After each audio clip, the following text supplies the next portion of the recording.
श्री महाप्रज्ञ गुरवे नमः। ओम श्री महाप्रज्ञ गुरवे नमः। ओम श्री महाप्रज्ञ गुरवे नमः। ओम श्री महाप्रज्ञ गुरवे नमः। ओम श्री महाप्रज्ञ गुरवे नमः। पारस्परिक संबंधों को मधुर बनाने के लिए वाक् कौशल भी बहुत महत्वपूर्ण उपाय है। यानी कैसे बोलना चाहिए। आग लगती है और दमकलें आती है तो आग बुझ जाती है।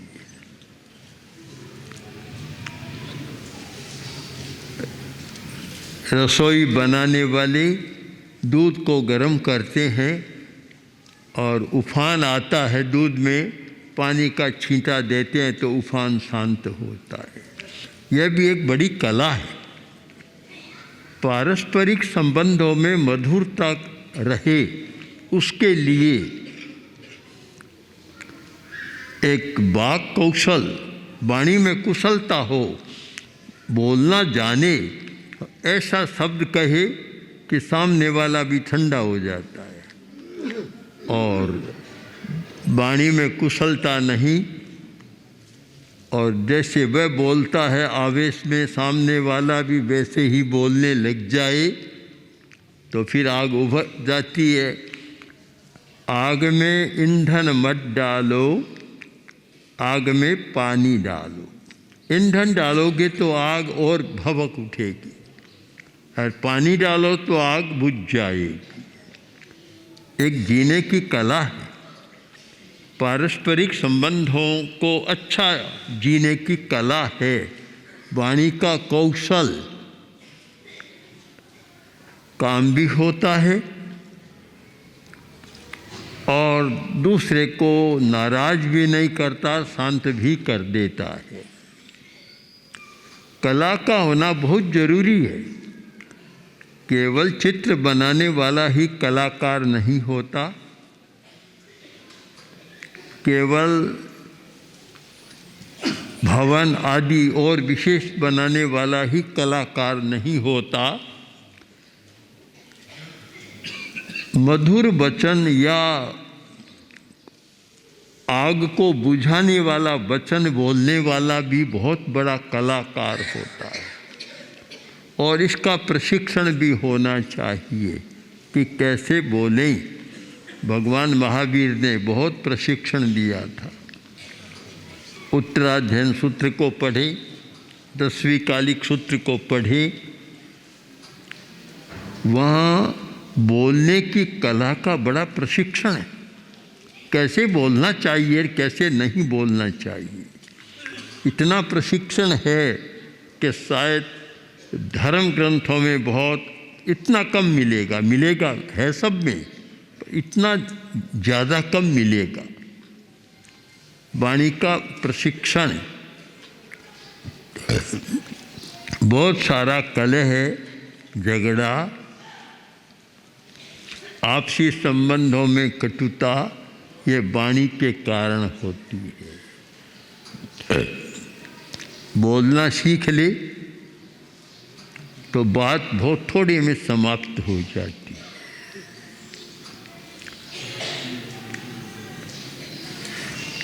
बादशाह ने कहा, बीरबल तुम इतने बुद्धिमान हो, मैं तुम्हारे पिता को देखना चाहता हूँ, वह कितना बुद्धिमान होगा। तुम भी इतने बुद्धिमान हो तो पता नहीं कितना बुद्धिमान होगा। बीरबल के सामने मुसीबत आ गई कि क्या करूं। पिता बुद्धिमान नहीं है और बादशाह ने कह दिया। तो बीरबल ने कहा, जहाँ अपना क्या करेंगे आप? कि नहीं, मिलना चाहता हूँ जरूर। एक दिन निश्चित हो गया और बीरबल ने पिता को कहा, देखो आज बादशाह के सामने जाना है, पर एक ध्यान रखना, मौन मौन, बोलना नहीं, बोलना नहीं, बिल्कुल मौन रखना। पक्का पाठ पढ़ा दिया। मैं गया, बादशाह ने पूछा, तुम्हारा नाम क्या? मौन। अरे बोलता नहीं, मौन। ये कैसा आदमी है, मैं पूछ रहा हूँ, उत्तर नहीं दे रहा है, मौन, बोलता ही नहीं है। बादशाह ने जितना पूछा एक शब्द भी नहीं बोला। बादशाह गुस्से में आ गया, निकालो यहाँ से, भेज दिया। अब थोड़ी देर बाद बीरबल पहुँचा। बादशाह ने कहा, रे ये कैसा तुम्हारा पिता, बिल्कुल मूर्ख आदमी है, मैंने इतना पूछा कुछ भी नहीं बोला, ये क्या है?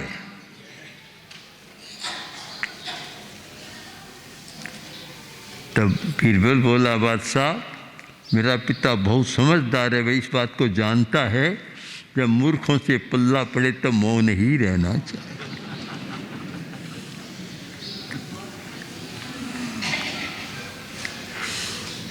इस घटना को हम अपने जीवन में लागू करें। तो एक आदमी गुस्सा करता है, क्रोध करता, आवेश में बोलता है, उस समय समझ ले कि गुस्सा करने वाला मूर्ख है, तो मूर्खों के सामने क्या करना चाहिए? मौन।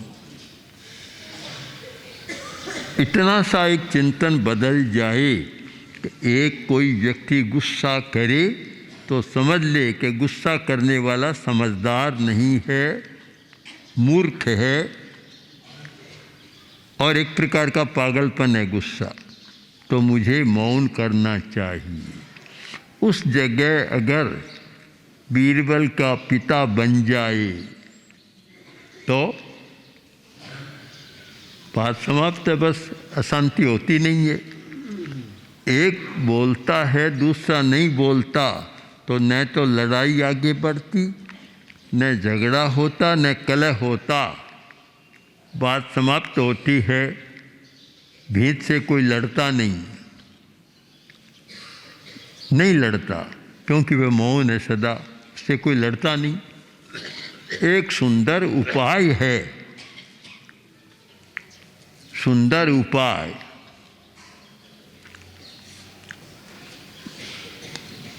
आगम के दो शब्द हैं, सफलीकरण और विफलीकरण। कि क्रोध आ गया, आवेश आया, मन के प्रतिकूल कोई काम हुआ और गुस्सा आया और बोल उठा, तो क्रोध सफल हो गया। हाथ उठा तो और ज़्यादा सफल हो गया। कलह, लड़ाई, झगड़ा शुरू किया तो क्रोध बहुत सफल हो गया। फिर क्रोध भी सोचता है, यहाँ तो मेरा बड़ा सत्कार हो रहा है, बड़ा सम्मान हो रहा है, आदर दे रहे हैं, तो मुझे बार बार आना चाहिए। फिर वह बार बार आने का प्रयत्न करेगा। क्रोध आया और मौन कर लिया, बस एक बड़ा उपाय है। क्रोध आया और मौन कर लिया, क्रोध विफलीकरण है, विफल हो गया।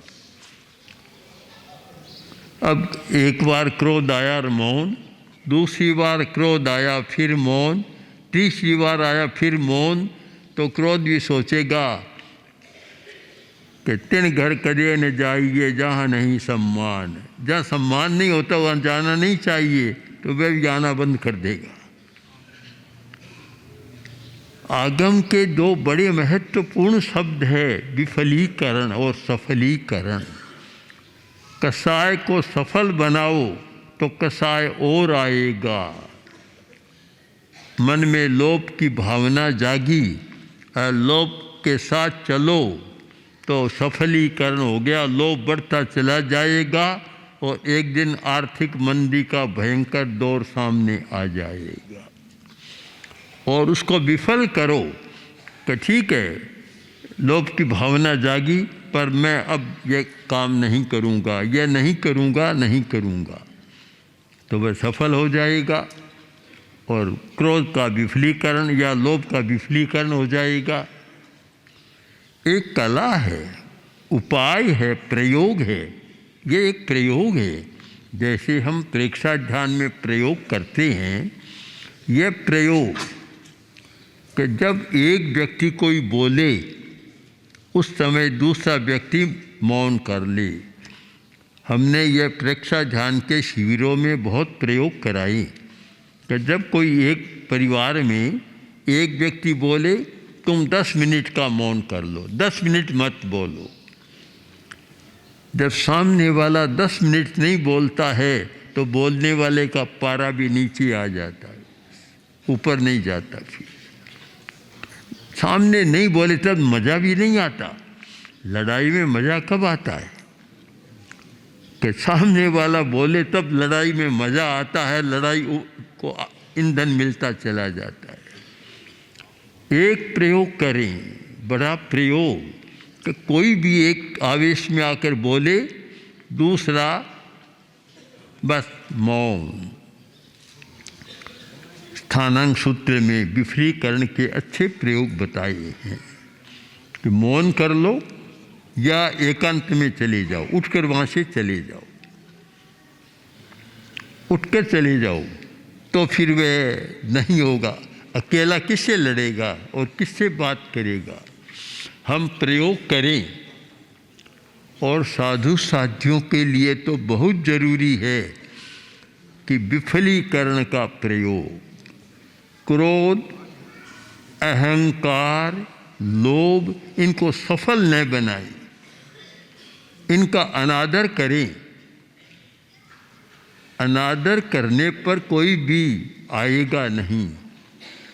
कुत्ते की बात छोड़ दें, अनादर करने पर भी आ जाता है, पर आदमी तो कुत्ता नहीं है, बहुत समझदार प्राणी है, वह नहीं आएगा। और उसके भाव भी समझदार है, उसके ज्ञान तंतु भी समझदार हैं। हम अनादर करना सीखें। कसाय का अनादर करें, किसी आदमी का अनादर न करें, किंतु कसाय का अनादर करें और उसे विफल बनाने की साधना करें। हम ये प्रयोग कर सकते हैं कि मैं 1 वर्ष का संकल्प करता हूँ कि क्रोध को विफलीकरण की साधना करूँगा। एक आदमी गुस्सा करेगा, मैं मौन रहूँगा। मौन,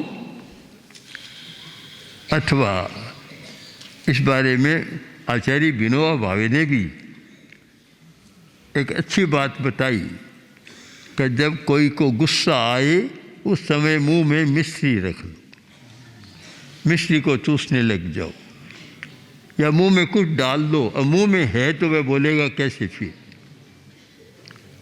प्रेक्षा ध्यान में तो हम एक प्रयोग कराते हैं कि जब कोई एक आदमी गुस्सा करे तो खेचरी मुद्रा का प्रयोग कर लो। खेचरी मुद्रा यानी जीभ को उलटकर तालू की ओर ले जाओ। अब जीभ को तालू की ओर ले जाओ, फिर आप बोलिए, बोल नहीं सकते, फिर बोलेंगे नहीं। चाहे मौन करो, चाहे मुंह में मिश्री डालो और चाहे खेचरी मुद्रा करो, ये सारे विफलीकरण के प्रयोग हैं। क्रोध विफल हो जाएगा और सामने वाला खिसियाना हो जाएगा। खिसियाना कि ये क्या है, मैं तो इतना गुस्सा करता हूँ, सामने वाला बोलता नहीं है। कुछ दिन बाद गुस्सा करने वाला सामने वाला भी मौन हो जाएगा। हमारे साधु साधियाँ जो कहानी कहते हैं, बहुत अच्छी कहानी कहते हैं, पर कहानी को स्वयंगत करना है। कहते हैं वह लड़की को पिता ने बता दिया था एक समय था, बड़ी गुस्से लड़की थी, ससुराल गई, वापस आई, और जब पिता ने पूछा कि तुम्हारा ससुर कैसा है, कि डाकी है। पति कैसा है, कि यमराज है। किसी को सास डायन है, किसी को डायन बता दिया, किसी को यमराज बता दिया, और किसी को डाकी बता दिया। जब पिता ने प्रयोग बताया, ये देखिए प्रयोग से कितना परिवर्तन होता है। पिता ने देखा प्रयोग के बिना नहीं सुधरेगी, कोरा उपदेश काम नहीं देगा। प्रयोग बताया कि बेटा तुम एक काम करो, कि अब जो ससुराल जाओ तो तुम्हें कोई भी कटु वचन कहे, कुछ कहे, तुमसे लड़ाई करे, तो हाथ जोड़ लो और नमस्कार महामंत्र बोलना शुरू कर दो, और 10 मिनट तक केवल नवकार मंत्र का जप करो। उसने ये प्रयोग किया तो वहाँ तो लड़ाई तैयार थी, और जो कुछ पागल होता है उससे लड़ाई ज़्यादा करते हैं, जो बोलने वाला होता है तो उससे ज़्यादा लड़ाई करते हैं। लड़ाई शुरू हुई, हाथ जोड़ लिया, बोली नहीं, नवकार मंत्र का जप शुरू कर दिया। 2-4 दिन में सारा घर का वातावरण बदल गया कि बहू तो बहुत सयानी होकर आई है। अब तो कोई लड़ता तो सास कहती खबरदार मेरी बहू को छेड़ना नहीं है, तुम्हें डांट देती दूसरों को। 2-4 महीना बाद जब पिता उसे घर ले गया, पूछा बोल बेटा तेरा ससुर कैसा है। पिताजी क्या पूछते हैं, आपसे भी ज़्यादा स्नेह देने वाला है। पति एक दिन तो यमदूत था कि मेरा पति तो देवता है। सास के तो क्या पूछो, देवी है, माँ से भी ज़्यादा है। अब ये परिवर्तन देखिए, एक व्यक्ति में एक समय कहता था डाकी है, यमदूत है। अब एक प्रयोग किया, उसके बाद इतना परिवर्तन हो गया। तो ये कहानी का परिवर्तन है, ये हम भी कर सकते हैं। इस पर सोचें। कहानी तो कहते हैं, शायद हमारे साधु साध्वियाँ सब कहते हैं, मैं भी कहता हूँ, महाश्रवण भी कहते हैं। अब सोचें कि यह कोई कहानी कहने की है या हमें भी प्रयोग करना है। इसका प्रयोग करना चाहिए या नहीं। प्रयोग करें, 6 महीने में बदल जाएगा। लगता है कि यहाँ अच्छा नहीं है, 6 महीना प्रयोग करें, 6 लगेंगे नहीं, 3 महीने में सारा वातावरण बदल जाएगा। हम प्रयोग करना सीखें। मौन, कोई कहे उस समय जप करना शुरू कर दे। कई बार ऐसा होता है, एक गुस्सा करता है, सामने नहीं बोलता, तो क्या पागल हो गया, क्या बोल नहीं रहा है। वह भी सुनना चाहिए कि अमृत की घूंट है बस। अपना मौन, अपना ध्यान, अपना जप वह सारा चालू रखे। तो इसलिए मैं कह रहा हूँ कि कला, प्रयोग एक कला है, बोलने की भी कला है, बोलने की कला, काम करने की भी कला। कला युक्त जीवन हमारा होना चाहिए। भोज था, भोज में बहुत बड़े बड़े लोग गए, बहुत बड़े बड़े लोग, और जिसके घर में भोज था बड़ा आदमी था, तो चांदी की थालियाँ, चांदी के चम्मच, सारे के सारे। एक बड़े आदमी का मन ललचा गया, उसने एक चांदी का चम्मच उठाकर और धीमे से अपनी जेब में डाल दिया। एक दूसरे बड़े आदमी ने देख लिया, अच्छा नहीं है यह तो, और अब बड़ा आदमी है, अगर यह कहे कि इसने चम्मच डाला तो उसकी बेइज्जती होती है, और अच्छा भी नहीं, कहना भी नहीं चाहिए। यानी हर काम कलात्मक ढंग से किया जाए तो परिवार में शांति, समाज में शांति, सिंगाड़ों में शांति, सब जगह शांति रह सकती है। कलात्मक ढंग से करना चाहिए। तब वह आदमी जिसने देखा कि चम्मच डाला खड़ा हुआ और बोला हमारा बहुत अच्छा भोज हो गया, हम सब संतुष्ट है, सेठ ने बड़ी मेहनत जो बहुत ही अच्छी हमारी खातिरदारी की है। अब मैं एक जादू दिखाना चाहता हूँ, जादू का प्रयोग जिससे और आनंद आ जाएगा। और जादुई खेल मज़ेदार होते हैं, आदमी का मनोरंजन होता है। तो मैं एक जादू दिखाना चाहता हूँ। सबके बहुत अच्छी बात है, खाया पिया और तृप्त हो जाएंगे। खड़ा हुआ, एक चांदी का चम्मच उठाया और देखो मैं जेब में डालता हूँ और उसकी जेब में निकल जाएगा। जेब में निकल गया, लोगों ने हाथ डाला तो जिसने चम्मच लिया था उसकी जेब से निकल गया। अब देखिए कि काम कैसे करना चाहिए, जीवन को कैसे कलात्मक ढंग से जीना चाहिए। यह वाणी का चातुर्य, कार्य का चातुर्य, कौशल शब्द है। कौशल, कौशल, दक्षता, एक दक्षता जीवन में आए।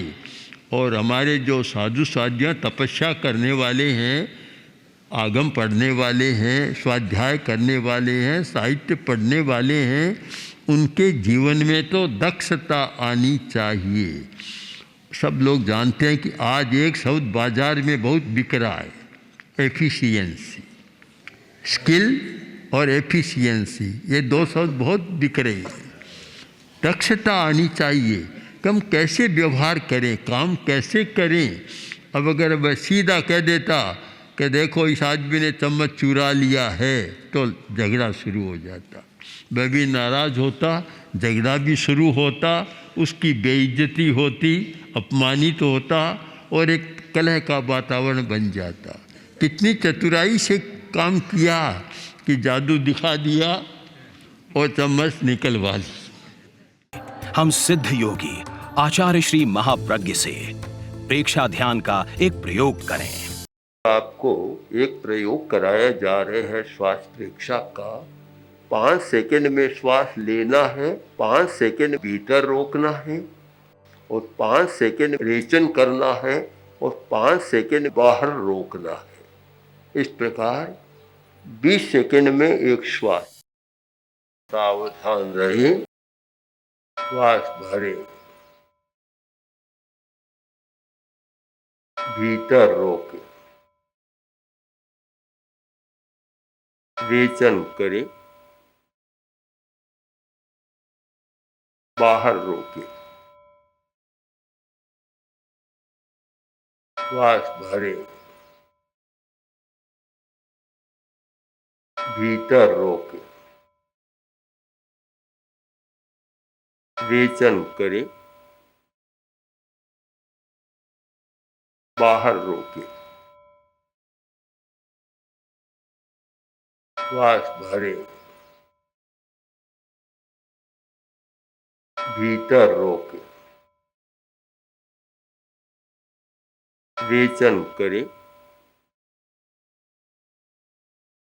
बाहर रोके,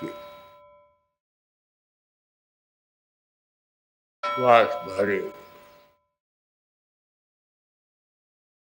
भीतर रोके, रेचन करे, बाहर रोके, श्वास भरे, भीतर रोके, रेचन करे, बाहर रोके, श्वास भरे, भीतर रोके, रेचन करे, बाहर रोके, श्वास भरे। प्रयोग संपन्न। तो ये ध्यान के बहुत छोटे प्रयोग कराए हैं और इनका स्वयं बार बार अभ्यास करें तो एक अच्छा अभ्यास हो सकता है। ओम आत्म।